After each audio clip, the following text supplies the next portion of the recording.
dessa forma para a igreja, aleluia, mas que Deus, Ele possa tocar o teu coração. Querido, não é mais tempo de brincar de ser crente, não é mais tempo de brincar de ler a Bíblia, não é mais tempo de brincar de ouvir louvores, aleluia, não, é tempo de ter temor a Deus, é tempo, aleluia, louvado e agradecido seja o nome do Senhor, de ser como Maria, aleluia, abrir mão de todas as coisas e colocar o reino dos céus em primeiro lugar. Louvado seja Ele,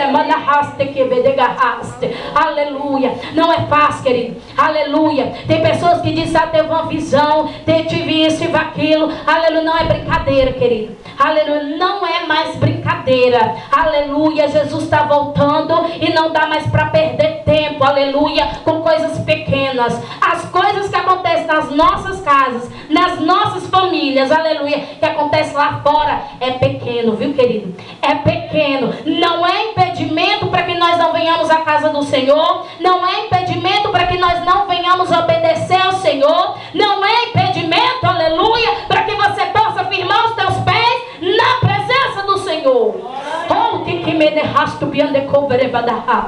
Aleluia, louvado e engrandecido seja o nome do Senhor. E Jesus mandava que eu falasse isso para a igreja, querido, aleluia, porque o Senhor, Ele me levava nesse abismo e eu via